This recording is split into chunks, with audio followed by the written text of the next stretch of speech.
Hey everyone, welcome back. This is a continuation of my last video where we were talking about doing teleportation in VR in Unity. Last video, we only had a simple raycast for our teleportation sort of aiming. In this video, we're going to be doing a projectile raycast, so it's going to kind of droop as it goes along. This just makes it a little bit easier for aiming on flat surfaces and maybe surfaces that are a little bit elevated, and it's just something that you tend to see a lot in VR. Without further ado, let's actually start talking about the math that's going to go behind this. I'm going to hop over here and get my pen out, and we're going to talk about it.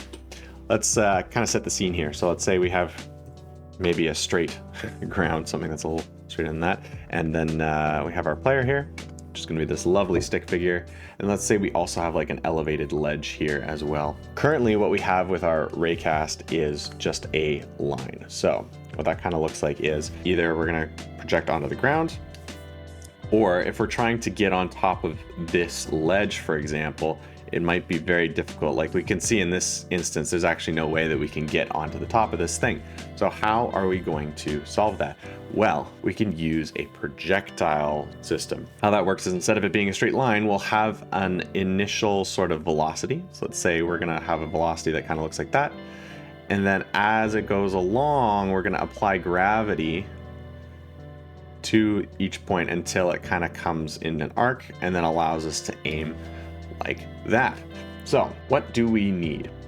Well, if we were to say start with just a forward cast, it would kind of look something like this, maybe something more like that, if there would be an intersection with the ground somewhere. What we're going to need is first a initial velocity. We're also going to be sampling, in order to create this line, we're basically just going to be sampling at a specific time step. So time being not time in game, but just like the theoretical time that it would take for this projectile to move. Again, this is all going to be computed in one frame, so it's not actual time, but we're going to need basically what we're going to call a time step. We're also going to need, in order for this not to go on forever, we're going to need a maximum time. So in the raycast, we have a maximum distance. This one is a bit difficult to do because everything happens over time instead of the distance will change. Max time is going to be something that we're going to need. We're also obviously just going to need the start position. And that's pretty much it. So as well as to create a similar system to what the normal physics.raycast has, we're also going to do a hit info as well, same as before. And then what we're also going to need to create our actual line renderer is we're going to need to create all these different, we're going to need to record all these different points. So we're going to need a vector3 array of points that we're also going to put out. So these are actually both out. And so how this is going to work is we're going to create, basically, instead of doing one raycast, we're going to do a whole bunch of little raycasts in between all these. So do keep in mind, this is a little bit more expensive than just your normal line cast. But you can also optimize this as well. I won't, just for like simplicity's sake for this video, I'm not going to go too heavy into optimizing it, but we have this time step. You could actually have two different time steps, one for the visual that's more high fidelity, and then one where you're actually doing the raycast. So you would maybe do a raycast every like 3 or 4 or something like that instead to reduce the number of physics computations you're doing. Yeah, so that's basically how things are going to happen. All right, so we're going to go ahead and find our player teleport. Go ahead, open Visual Studio. And so we're going to go up here. So there's this update here. We created this projectile cast function or method here. This is what we're going to be filling in. So let's go and find that. So that's over here. We didn't really fill that in. We just set some default values here. One thing that we're going to look at here is this linear cast as well. So we're going to make this method very similar in structure to this method. So what do we have here? We have basically our actual raycast, which is in one sort of contained function here, which is physics.raycast. Then from there, we're actually going to do the target indicator, which was the object that we had that is at the collision point, as well as setting the line renderer visuals. And then we're returning the result of whether or not we actually had a hit at all. So let's actually first, before we start filling this in, let's go ahead and create our version of physics.raycast. I'm actually going to make this public static, just so that we can go ahead and potentially use this without an instance even in other objects if we needed some kind of a projectile cast thing. We're going to make this very abstract and very general, so it doesn't necessarily rely on anything that's within the player teleport. So let's call this, this is going to return bool, and then we'll call this Raycast along trajectory. This is going to include our vector 3 start position. It's going to include our vector 3 start velocity. It's going to need gravity. We're going to need that max time that we're talking about. So this is going to limit us so that we're not computing forever.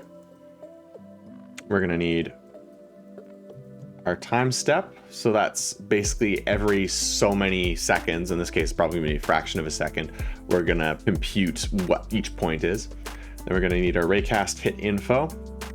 And we're also going to need out vector 3, and that's a array points. All right. Oh yes, there's also one more thing that we need here, and that is our layer mask. This is just making sure, just like up here where we have our collision mask, we want to make sure that we're only computing the collision of objects that we want to. So anyways, there we go. That's everything in there. This is going to need to return something. Let's just add false as a default option there. We also have, there's other stuff that needs to be initialized here. So let's actually begin our computation. So there's a few things that we're going to need, because we're going to need to do a bunch of raycasts. And for those raycasts, each of those will need a start position and an end position. So let's just have those. Vector 3, which is going to be previous position. It's going to be, we're going to set this right away to our start position that's comes in from whoever is requesting this, whether it's us or whether it's somebody else. We're also going to need a separate velocity, which we're going to set to the start velocity, but we're actually going to edit this velocity over time to make sure that it changes with the gravity. And again, I'll just clarify this. When I say time, this is all still being computed in one frame. It's just the idea of a bullet traveling through time, or a projectile traveling through time to create this arc is all is basically how we're doing this. So it's not over time in game, it's over time in the world of whatever this projectile would be. Anyways, let's we need a way of sort of collecting all of our points, and since we're going to be doing this in a for loop, we're constantly going to be adding points. Let's start out actually with a list of vector 3. Let's just make sure that it created the right type of list. It did not, so it's using NUnit framework. We want using Unity engine, no, not Unity, system.collections.generic.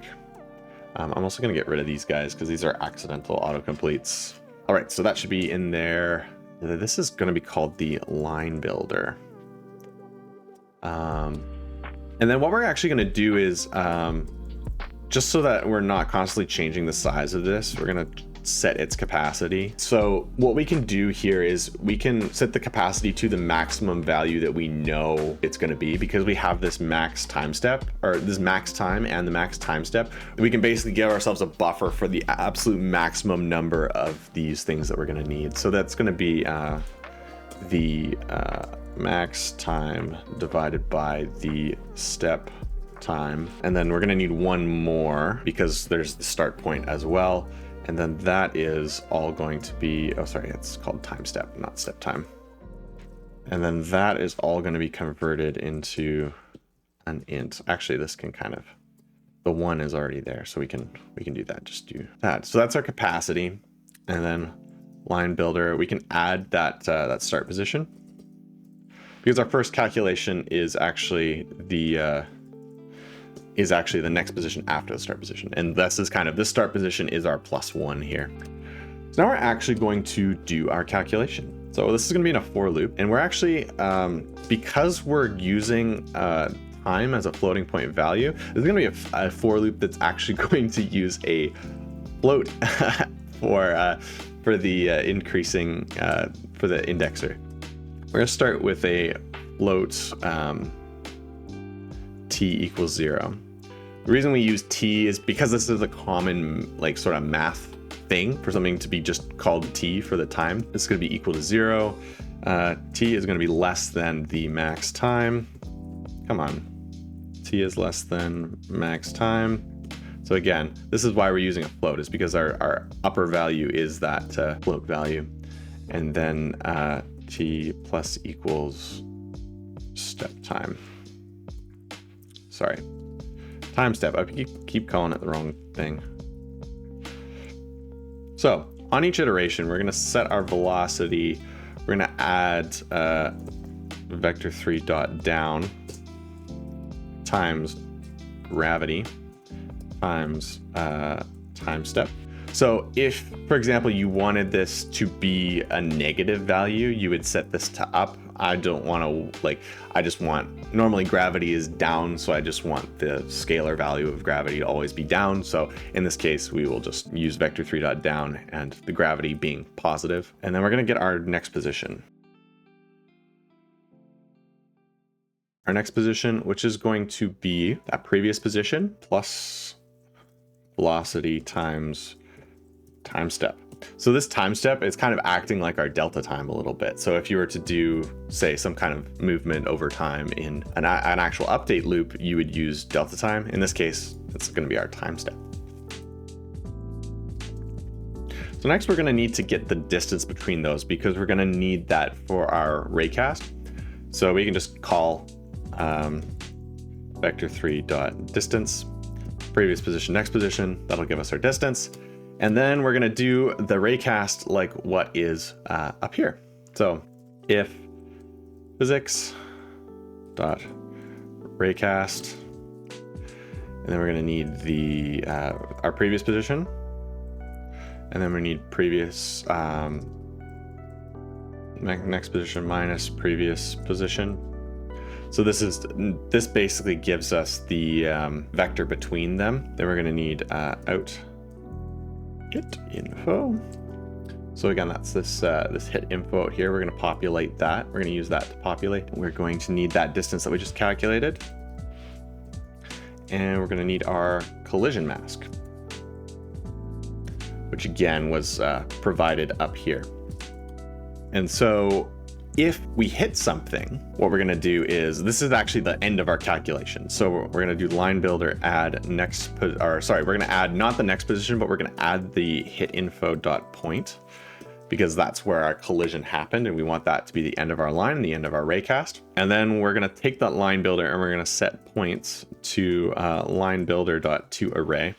The reason why I want to do this to array and not just return it as a list here is because the line renderer is actually going to expect a vector3 array anyway. So we're going to need to convert it. So we might as well just give that out here. And then we're going to return true because we hit something. And now the rest of this is for if we don't hit anything. So that's just going to be, again, line builder dot add, but because we don't have a point of collision, we're going to add the next position instead, and then previous position equals next position. And I just realized I've named these two different things, so I'm actually going to rename this to position so that they match, because we're writing out full names here, so might as well. So that's on the loop. So we will get to this point now outside of the loop if we never hit anything. Out of all of our little raycasts, we never hit anything. We're going to set the, we're going to reset hit to default, hit info to default, because we don't want there to be any residual data in there. Points is going to be set to the line builder dot to array, because we still want to give all the points that we calculated to the renderer, and then that will return false because we never hit anything. So there is our raycast along trajectory, which is our projectile raycast, our projectile line cast. So now we can go ahead and use that up here in this projectile cast function. What's that going to look like? Well, we can kind of start off with the same thing. So bool has hit equals raycast along trajectory. We're actually going to need a bunch of serialized fields up here, which we're going to fill up to give us control over that stuff. So let's take a look at that. So I'm going to create a new header called projectile cast. And then that's going to contain serialized field, float, gravity, which we'll set to 9.8. And again, I'm keeping it as a positive value. You can do negative value if that feels more right to you. We need serialized field, float, velocity. We're going to take this in just as a magnitude, just so that we are able to, we'll adjust that based on the Raycast. So we'll add directionality to it once we get to the function down below, and we have because we have our cast transform, right? So we can apply that. So that's going to be, start off with 10, I think is a pretty good number. Serialized field float max time equals, I don't know, 5 seconds. And then the time step will set to 0.1. So this is every 0.1 seconds. We're gonna do a line cast or a raycast calculation, and then at the maximum of 5 seconds is when we'll stop calculating. Now if we go back down to the bottom here, we should be able to start putting stuff in. So our start position is going to be the cast transform dot position as before. The velocity is going to be cast transform dot forward times that velocity value that we stored. Then we're going to have gravity, and then we're going to have max time, and then we're going to have time step. Next is the layer mask. We're going to use the same layer mask as up here. So that's all collision mask. And then we're going to need our out hit info, which again, that's this guy. We're passing that in. So that's going to go again outside of this. And then we're going to need, just for inside this function, we're going to need a out vector3 array points. And that should be, with a semicolon, all good to go here. So now we have whether or not we're hit. So we know for a fact that we're going to have points. Because of the way that this is done, the length of this array should be the exact number of points that we need. So line renderer dot point count is going to equal points dot length. And then renderer, line render dot set. We can do set positions because we have the array already. We can just set that to points. Then we're going to need to set where our trajectory is, which is just going to be literally the last point in this array. So what is it called? No, indicator. Yeah, target indicator dot position is going to equal the points, and then that's going to be points dot length -1. So that's just the last value there. We can get rid of the setting the hit info to default, and then instead we can return has hit. Now I'm actually going to do one more thing, and that is I'm going to grab this guy and I'm going to do something to help us kind of set up all these different values of the forward and the velocity and stuff like that. I'm going to go down here at the bottom, and I'm going to create a private void on gizmos, on draw gizmos. This is a Unity message like update or start or wake that allows you to draw debug information, which can be super useful. So first, we don't want this running if we don't have a few things. So first of all, we want our cast type, not cast transform, cast type to be cast type dot projectile. But we also will be getting a whole bunch of null reference exceptions if our cast transform is not set. So cast transform does not equal null. So both these need to be true for us to do this. We'll do our raycast trajectory. Hit info, we don't really actually need that, but we do need to add the type because we're actually creating a new one. Raycast hit info. And then what I'm going to do is I'm going to set the gizmo color. You can set it to whatever you want. I'm going to set it to cyan, just because that's a good kind of default debug color. And then we can do gizmos dot draw line strip. So there is draw line list. There's a difference between a line list and a line strip. Line strip assumes that the next line starts at the previous point that you suggested, versus a line list requires a new start point every single time, so it's always pairs of 2 values, whereas line strip will assume that it's just a continuation. So we're going to use line strip. We're going to set those points that come out of our Raycast long trajectory, and then bool looped is the next one. So we don't want this to loop, so this is going to be false. And so this is just going to allow us to sort of see what's going on here. Let's hop over to the editor here. Did that compile? No, it didn't. Oh, no, now it's compiling. All right, so we're in here. If we go ahead and set teleport, let's set it to free type linear and projectile. So now you'll see we've got this blue line that's kind of going through here. Oh, actually, I don't want this. Hang on. We're going to edit this a bit. We're not going to use the collision mask. We're going to set this to 0.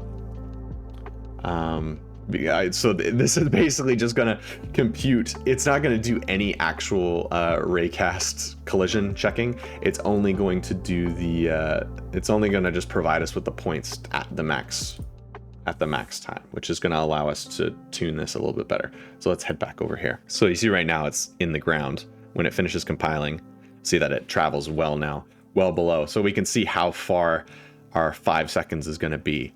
Now, the way that I would play around with this is if you grab now our cast transform, we're going to grab our cast transform here, and we're going to edit it to sort of point up a little bit. There's sort of a point where it there's a maximum sort of height that you reach. This is where I would then go in to our time here and pull this back until you see now at 1.6 we don't actually hit the ground, so we pull it forward a little bit. So we'll just do a little bit past, so like 2.25, that's a nice kind of good number, gives us sort of the maximum that we'll need. Now keep in mind, if you do actually have cliffs or something that you want to do, then maybe you do want it a little bit longer. So let's give ourselves a little bit more. Let's give ourselves maybe 3 seconds. That's a good amount of length to play with there.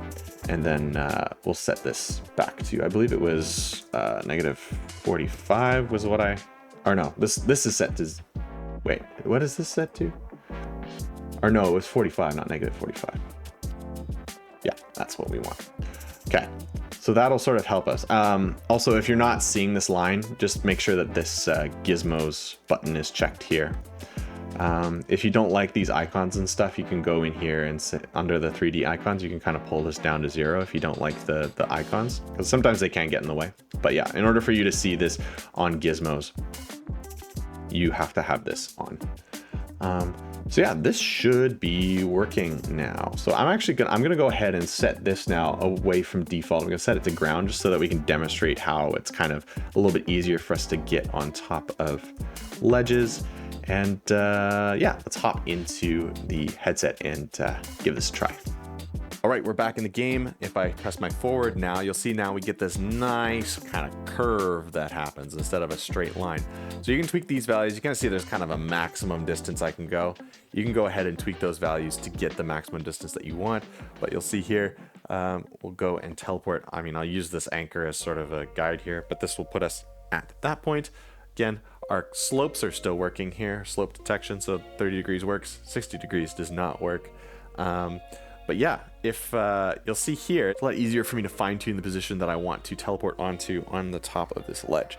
So definitely very handy for VR teleporting. If you, again, if you want, you can see the corners here on each of our segments for our line cast. If you want that to be less obvious, you can do more time steps and that will smooth that out. But again, the way that we currently have it set up is that it will do more raycasts, which will be a lot more expensive.